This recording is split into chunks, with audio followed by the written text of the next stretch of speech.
Hello and welcome here to the Oakland County Championships located in Kensington Metro Park. This is October 4th and we are super excited to feature our new layout here for the Crew 42 channel. And on the commentator's mic, I've got myself, Zach, and Matt Jackson. How you doing, Matt? I'm doing well. Excited to be here, you guys. Excited to watch this tournament and a couple of the athletes I haven't really watched. Yeah, this is going to be exciting. We got some new people on the feature card today. Huge shout out to the sponsors of the tournament as well as the sponsors for our channel. Always love to give a shout out to our Patreon supporters and Grand Rapids Disc Golf United for helping us get that drone. Starting off on the card today, we have RJ Centala from Alpena, Michigan. He has been grinding all year and he has been playing very good golf. Sure has. Noah Moorehouse, who's a new player on the channel. Been really excited to have him on the channel for the first time today. Super stoked to watch him play. He's been putting up some good numbers. Yep. We all know Bart. Bart has been traveling the country playing this game, and again, excited to have him on the coverage. Yeah, first time we'll have him as well. And we have Skyler Stoker, who we know is a big bomber, and we've had him on the channel before, and we're looking and excited to have him back. An East Sider for sure. All right, Matt, what do we have here for hole one? It looks like I have not been to Black Locust since the redesign with inside Kensington, but Black Locust hole 1 looks like OG, similar hole 10 to what it used to be. You're teeing up elevated to a par 4 that's 619 feet.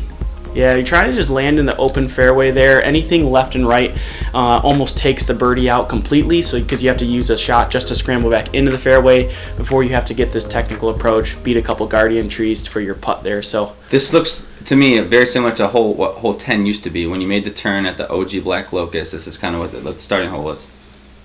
Bart's going to be leading us off here. I'm not too familiar with Bart's bag. FD2 would be my guess. Yep. A controlled driver to get him in the middle. Yeah, but super excited to have him on the channel. And this is looking a little bit too turned over. He's going to land in those woods on the right side there. We'll see what he can do from that position. Hopefully he'll have some kind of an angle to make an advancement. Skyler going with looks like a forehand here. I think he's just trying to play with placement.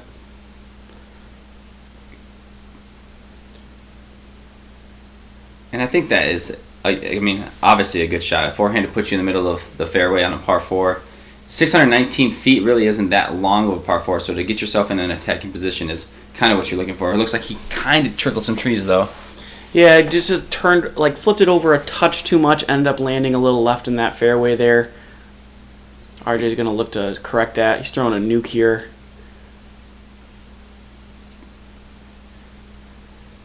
Putting it on Annie. It looks like it's got a good angle if it holds. And it's not going to quite hold, left. Yeah.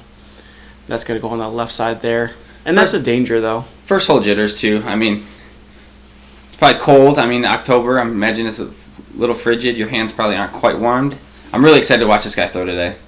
Yeah, it definitely was like raining as well. So, I mean, there's definitely some conditions out here. And we'll see it actually pop up here and there during the day. We were worried about it just being a torrential downpour, but everything's been holding pretty well so far. Noah with a good pull. Looks similar to like a T-bird flight. Looks like that drifted left as well, though.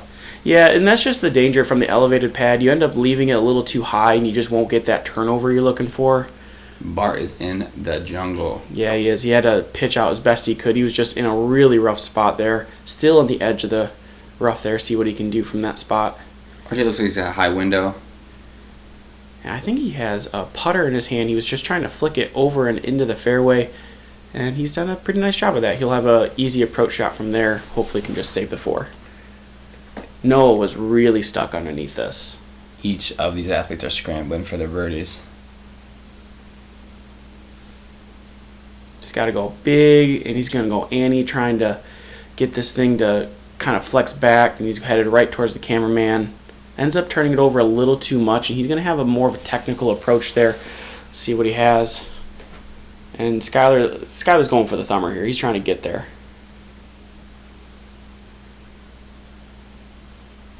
Looks like we got a little precipitation coming down. Oh, yeah. Makes it around interesting always. Makes the tee pads a little more, slick. Yep. Dangerous. / just keeping the hands dry. I don't know if everyone watched the coverage of the USDGC, but didn't look that fun. I can't imagine playing in that type of environment. Luckily for these guys, it's holding up so far. And Bart with a really good shot from there. Forehand puts himself at least with a look for a putt. Noah with a Luna. He's fighting through some foliage. Like that. Course maintenance. He's got himself a look. This looks 60 probably, 60, 70. Yeah, I would say he's probably just outside of circle 2 from here. Okay. He's going to try to put that on Annie and just didn't give enough. And definitely you can still see there's a little bit of rain coming down. Might have been a factor there. This is the closest birdie putt. And even though he's the closest, ooh, it's going to tickle the chains. Kind of looks like everyone's going to step away with a par here.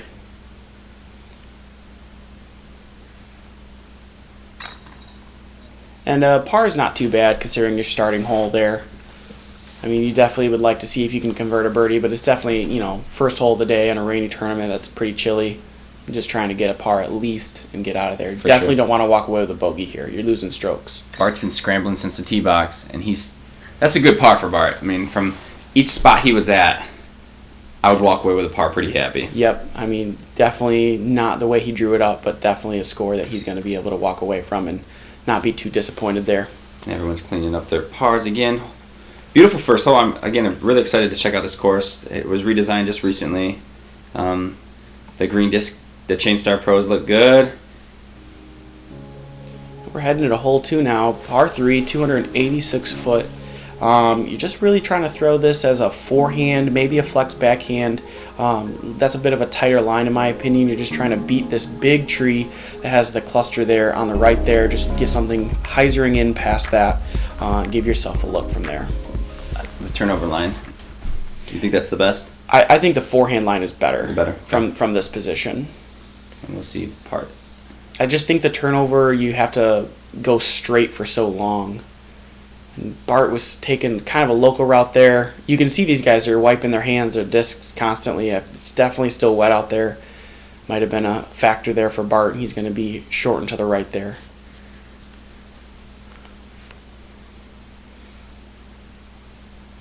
Just trying to do whatever he can to get the disc dry. Yeah, it's just, I mean, that's the name of the game. You see the umbrellas out. It doesn't have to rain much for it to still make it a disaster of a grip problem. This is looking good. Mm-hmm. It's got to beat that tree. Oh. Which is what, probably Circle's Edge? Yeah, and that's literally the one tree that you past the cluster one, right? He did everything right there, and just the skinniest tree squared it, and he's going to have a...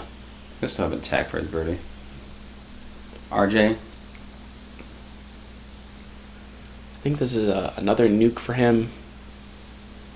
He's kept it low and just barely kisses that tree, and it's going to get some good flight action out of it. Wow. He's going to be in the similar position as Skyler there. He's going to have a long look. Circle 2. Noah with his CCR Open shirt.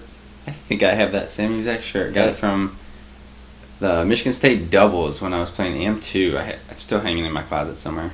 It's a cool looking shirt. This one looks like it turned over just a little bit. Mm-hmm. It's tough to get in a rhythm too in these conditions. Like it might take them 3-4 holes to find their groove and start putting up those birdies. Are having to scramble again. He's going to throw that hyzer. It's looking really good. And he's going to square the exact same tree Skyler hit. That tree is a menace. It is on guard duty, and it is vigilant. And he's probably circle 2, outside circle 2. Yeah. Big hyzer putt. Yeah, just the line directly towards it was a little too obstructed. So he just went with the big hyzer, laid it up next to the basket, gave it a half run. RJ with a good bid. Looked like he liked it.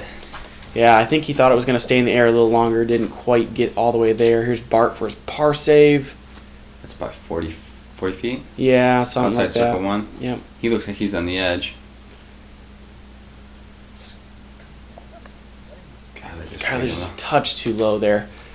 Unable to convert. This is definitely a hole you want to convert. There is some danger on it, obviously, as the guys hit the one guardian tree, but definitely a hole that they were looking to convert, and so see what these guys do heading up, seeing if they can score on some holes in the future.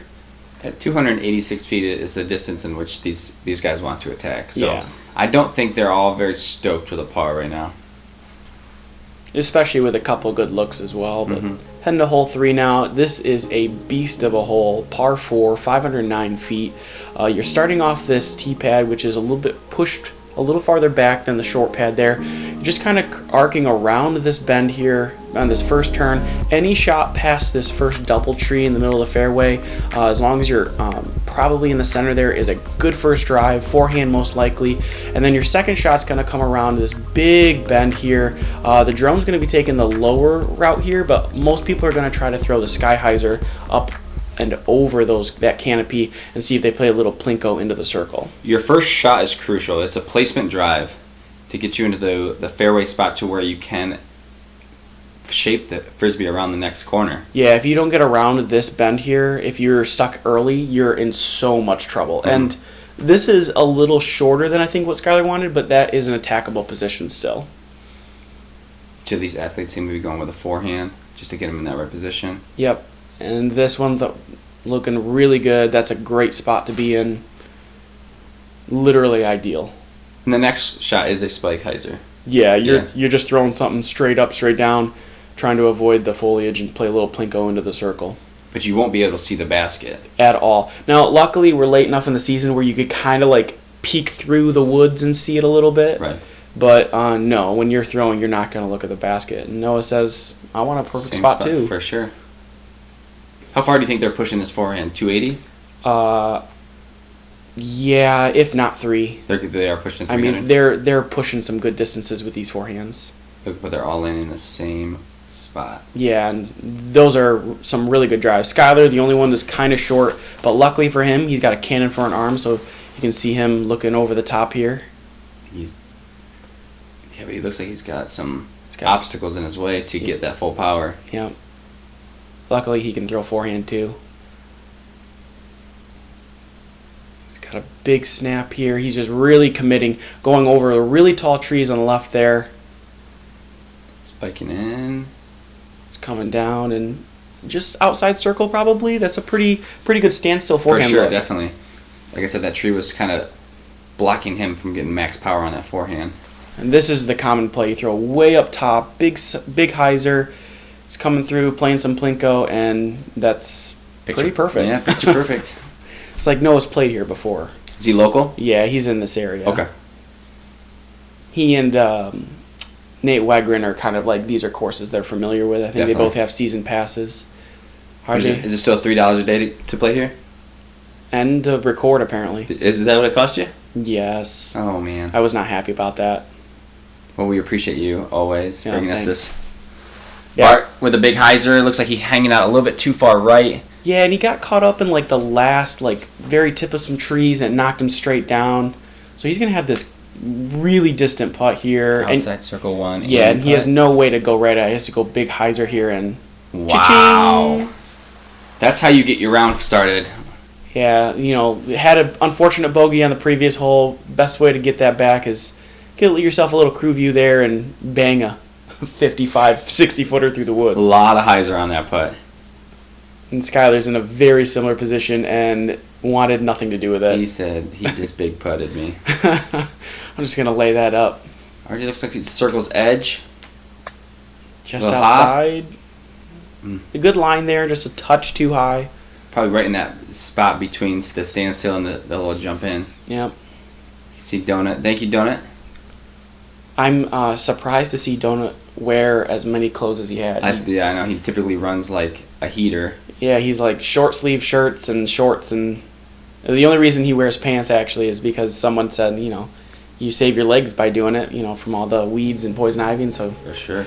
even in 100-degree weather. Hole 4, we have a 343-foot hole. It seems to be pretty dead straight. You can see the basket from the tee, and you see a lot of guys probably going with a straight backhand, if not a forehand, to hopefully access the circle and get themselves their birdie. Yeah, it's a little elevated too, so a lot of guys will throw flippy drivers to kind of combat that uphill throw that they're throwing. You can kind of see it here. It's just right in front of you at 343 feet, Yeah. but it's a lot harder than I'm making it sound. Right. The fairway is pretty narrow. You throw something too flippy, you can land yourself in some trouble, but we'll see what these guys have in store for us. He's still flippy. I imagine high speed. Yeah, With that much movement. I think it's a speed 9 Sidewinder maybe? Nice, beautiful disc for that hole, and that is a great shot. Yeah, it's phenomenal. Welcome to the home course advantage. For sure. FD maybe from Bart? Yeah, I think that's pretty accurate. Good disc for this hole. Yeah. Oh, it's flipped over a little bit. It's got to get a little lucky. And it looks like it pushed up to circle's edge, though. Yeah, it's up there basket height, but it's definitely got some obstacles. He's probably going to have another, obstructed putt from there. Skyler looks like he's throwing high speed as well. And that's drifting nicely. Just to miss everything. Great little kiss. I mean, it looked like he barely threw that. I know, that's what I'm saying. High speed at crazy. 60%. That's just silly. Not sure what RJ's throwing here. I do know what it is, but I can't think of its name right now. Warship? Maybe? I think that is. And it looks like he turned that one just over a little too much. So he's going to have to... This is a really contested look. He's just kind of pitching it up there a little bit, take an easy 3 there. Here's Bart from the woods. Obstructed yet again, but wow, just enough room. Sneaks in. Starting to feel that putter. A little high, and that caught like the literal last chain. Those butt clenchers. Yeah, he loves that basket. He's showing its appreciation, saying thank you. I saw the Wolfpack sweatshirt from Skyler. Shout out to Brian Wolf and Great Lakes Disc. They're doing big things in the Grand Rapids area. For sure. And all we got left is RJ Centala. Tap in his... You said his name so perfect. I liked it. Oh. Centala. Nice putt. He's ready to find some birdies, I think. Yeah, I think he's looking to start attacking. Hole 5, par 3, 301 foot. This is probably the most unfair hole on the course, I would say. Really just obstructed, riddled with lots of, guardian trees all over the place. I think the play is actually to play closer to where the drone is going. Heiser trying to beat those 2 big trees and come into the landing zone down here, which is a very fast, skippy green. I mean, this is a really, really tough hole. Would you say there is a defined line to this hole, or is it more of a Michigan-esque disc golf hole? I think there is a defined line in the sense of saying there's a gap that you're supposed to target. Right. Because I think some defined Michigan holes just don't have them at all. No. But this one has a defined line that you're targeting. You're trying to through the first gap on the right there and Kaiser in front of the tree. It's just really, really difficult to actually consistently hit. For sure. And most of these guys are throwing an overstable, let's say Firebird-style disc to cut the corner, correct? Yep. And Bart had a complete misfire and found the local route that gets you down in the circle. I mean, that helps being local. Yeah. Another local, Skyler, looks like maybe like a machete or anything Discraft related for their Firebird. You can see that they're overstable. Yeah, and you can see there's a Y there. That tree caught the right side of it. I think some people want to go deep of that tree. I think that's a mistake. I think you should go short of that tree, and that'll kind of tunnel you towards the basket. And RJ playing very similar as well and hits the same tree on the left side, and so he's going to be looking to scramble for that 3 as well. Noah's in some trouble, though. His first drive kicked him into some scary stuff. Looks like he fucked it. Oof. He's going to have circle 2 putt for his first par. Yeah, I got through the first layer, but not quite through that second tree there. Got kicked a little short. Is that Skyler tossing up? Yeah, and this is Skyler here. And you can see, even though they made it through that first gap and hit the tree that on the corner they're trying to cut, they're still in a really tough spot here. Ooh, what a touch from RJ. RJ playing the most difficult route. But it works. Noah is not going to lay up here. He's not. But now he's giving himself a circle's edge putt coming back. Yeah, Bush right in his way. We'll see what he can do from there. Up and over. Just got to come down. Just chains out on the right side. Here's Bart with his 2 He sawed that drive off and he got lucky to get down there. It's that feeling where you're like, I don't deserve to be here. Yeah. As you walk up to your putt, but unfortunately he wasn't able to capitalize. It happens quite often in their game. Good putt there. This happens in Michigan more often than Yeah, we'd where like you to admit. kind of make it through, and then you walk up to you like, man, I just kind of don't deserve to be here. And you kind of take that putt for granted, and you just don't capitalize. RJ tapping out for his par. Bart will do the same. And then Noah's unfortunately going to have to tap in his bogey. Double. It is a double bogey, right? Ouch. Yeah. And so all that good work he put in to start the course kind of erases it there, but still some time for him to do some work. Hole 6, par 3, 338 feet. Really like this hole a lot. It's more straight than it looks, but you definitely needed to hyzer on that angle a little bit. You want a disc that doesn't really fade too far to the left. I honestly would throw mid-range here. Just something that isn't going to flip over. Yeah. Just you really want to hug around that first tree you can see here from Bart on the left side, those two gray trees. You want to hug those two with like a mid-range. Just like that. What's the flex forehand look like? That's a great play as well. I'm not really sure. That's a feel thing. I'm not a great forehand player, so I think if you have that power, you could throw something. But like throwing a Firebird, you really have to control the angle. Right. You'll see most of these athletes throwing a backhand. Yeah, I think so. I think that's just the way it lines up, and it puts you, if you scoot it right. Like Bart's line was really great. I think you need another 5 feet of height to like really attack that circle one, but I think that's the line that's a little less punishing. RJ with a grip lock, which is a little surprising considering we're in wet conditions. Right, you'd think that's going to kick him out to the left side of the fairway. That could be tough up and down. Here's the flex forehand that I was thinking about. Yeah. Looks like he's going with a Color Glow Firebird. And he just gets too much angle on that. It is a very touchy shot. You need to know your angle extremely well to execute a shot like that. Yeah, and I just think the miss being on the right or left, I think I'd rather be on the right side. RJ's on the left side as well, and you can kind of see that this is just a disaster zone and can't quite escape the prison in there. Right. No, with not too bad of a lie. That little path that he has. Yeah. He's throwing his gator. Gator approach shot? Yeah. Nice. I mean, this thing is really stable. Is it a Scott Withers gator? I don't know if it's a Scott Withers one or not. I didn't get a great look at it. RJ's looking to throw this in. Yeah, and this is for his par. Just not quite enough juice there. He should have that putt, but for bogey, you never know. Right. Skyler just everything directly in his way, so he's going to putt over it. Big hyzer. Oh. And that'll work. That's well within his range from that position. Bart for his birdie. Yeah, a couple of feet of height, then that disc is pushing to the basket. Yeah. Get down. Ooh. Just a touch over the top. You could tell he wanted that one. RJ for his bogey here. Sneaks it over the top. I mean, Bart's been putting really well, so you could definitely tell he was wanting to cash in another one. He's got a beautiful spin putt. Nice. Yeah, Skyler looking good as well. All these guys kind of have like testers here on the very edge here between the weeds and the green there. No more than 20 feet, but just enough outside with these conditions with water where you just... Every putt you need to take seriously in conditions like this. That was a beautiful putt from Bart.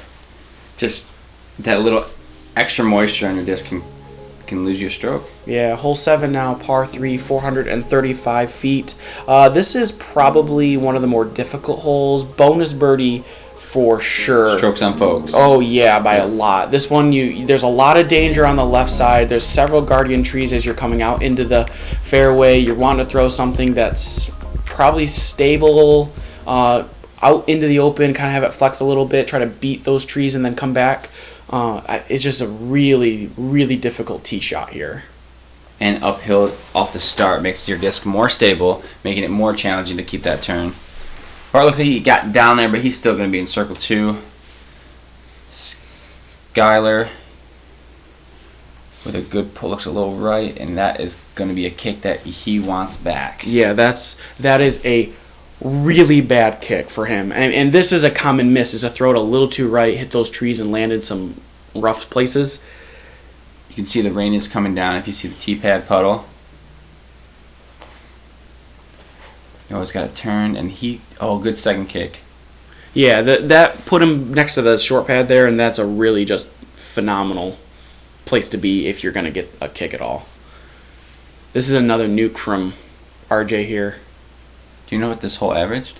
Yeah, so this hole averaged .3 over par. Not the most difficult hole on the day, but definitely one that was difficult to score on. Top 3 handicap holes on the course, you'd say? Yeah. And RJ, wow, that was perfect.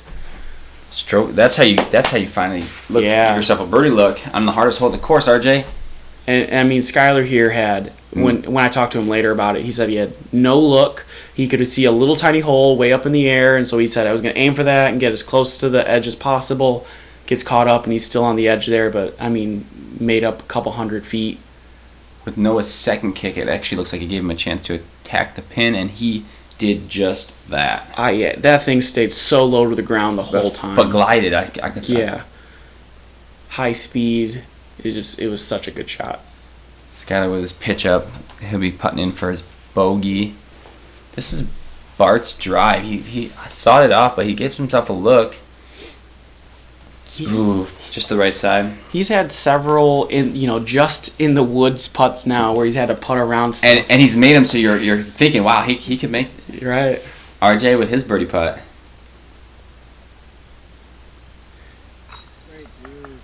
And that's how you do it. Yep. He is one of 6 people who were able to convert on a birdie on the day on this particular hole, which are a few more birdies than I expected, honestly. But still strokes on folks. Yep, getting a stroke, at least a stroke on this card. Good putt there from Noah. And Skyler here, not feeling bad at all, walking away with a bogey after that horrific first lie. He was pretty happy about only taking a bogey. For sure, he smiled as he walked away from that basket. Yeah, he was not too upset by that. Bart first par. Good. And they clean it up. So you can see that stroke swings are definitely to be had on that hole. Yeah, for sure. Hole 8, par 3, 342 feet. Plays as one of the easier holes on the day. The only difficult part that can get you a little bit is that it's kind of sitting on a mound here at the basket itself. You get a roll away potentials? Yeah, so some people will play it too short. They'll throw mid-range because they're afraid of hitting the hill and going over it and leaving yourself with some trouble. Or this is a common play, throwing something a little higher speed, trying to skip up, and RJ just didn't get enough skip on that. So once it hits the hill, it kind of loses that speed. Which yeah. That looks like a confident pull. It needs to find some stability. This is a really good looking shot. That is a beautiful shot. That's exactly what you want to do. Noah's going to try to repeat what Bart just did. Looks quite overstable. A little short as well. Uphill putt is what's behind the basket. It just hills again down there. So it's a little death putty, but just leave yourself a little more distance than we want. And he's throwing a mid range here. Buzz maybe? Not a buzz. It is a Discmania disc. I can't remember what it is. I was a little surprised to see that out of his hand, but didn't quite give that enough juice that he needed to get up there. Sick. Yeah, and that's a common upshot there. Just kind of fluff it a little bit, so even if you miss, it doesn't go too far. Noah really wanted that one as well. I think he really wants to get back on that birdie train after taking that double. And for sure, and these conditions work your mental. You know, you think, like, man, I've birdied this hole all the time, and then the rain comes and it just makes it that much harder. Yeah. Great shot from Bart there. Getting a stroke on the card here. RJ tapping out. And Skyler and Noah will be doing the same.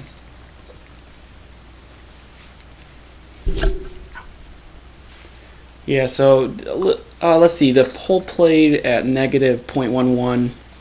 A little surprised not to see as more birdies than what I'm seeing right now on the stat sheet, but definitely a hole that they're really looking to convert on as they head into hole 9, which is another hole that they want to convert on. Second easiest hole on the day, according to the stats here. Hole 9, par 3, 300 feet. Either a turnover mid-range maybe, or a forehand with a fairway driver are the two plays I would probably see the most on this one. you're not wanting to throw probably a backhand with a... Is the tee pad elevated above the basket? Yeah. Playing shorter than 300? Probably, 20, 30 feet above it. So it's about a 275-foot shot? Yeah. You don't need much more power than that. You'll see these guys throwing flippy mid-ranges, and that one nearly, Didn't quite turn it over enough, it looked like. Yeah, just needed a little more.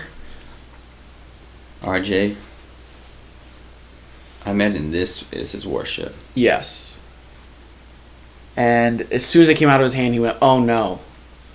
But let me guess, it's going right towards the basket. Ooh, off by inches, according to Donut here on our catch cam. He said off by inches. And I told RJ later, like, man, you should mess up more often. You should say, oh no, after every throw. Everyone's kind of throwing that mid-range on a turnover. Yeah. And so he was tracking the disc, so you don't get to see it happen. But so the tree there that's in front of it, there's a little Y tree there. He plinkoed between both of them. And pushed it forward? Sweet. So he made the field goal, so he's winning in football. And now he's looking to convert the birdie, so he can be winning in disc golf too. And man, each of these athletes definitely put themselves in good positions. Yeah, this is a good start for so far. See if Bart can convert this circle too. And you could just tell as soon as it came out of his hand that was wide. Definitely. RJ from just outside circle, I think. So he want that one back. Yeah. No, after a plinko, looks like he was 20 feet or so, drying that putter off. Yeah, and we're getting some heavy droplets that are random at this point. From winds coming off the lead. Yeah, it's just not just ideal. When you think you have a dry disc, the one falls on Yep. it, and then you have to restart everything. It's just like routine disruptor galore out here. For sure. Bart tapping in his par. I'm really digging these green Chainstar Pros. Yeah, I really liked them a lot. The one thing I didn't love too much is when we came out here the day before to record the hole overviews, we couldn't see them. Interesting. I was going to say, they definitely blend in with the surrounding, which I feel is opposite of what disc golf's going to, is looking for a target in which you can see in the woods. Yep. But they do look good. They look really clean. But yeah, that was the only thing. I was like, is that the basket, I think? But taking a look at our front nine scores here, pretty tight race still. RJ at even, Noah and Skyler both at neg 1, and Bart at neg 2. Part of this WOW series that we have here of these events, ending up our season before we get into the off season. So thanks again to our Patreon supporters and our sponsors for helping us make more disc golf coverage, and we'll see you guys on the next 9. Yeah, excited to check out the back 9 and see if these athletes can find a few more birdies.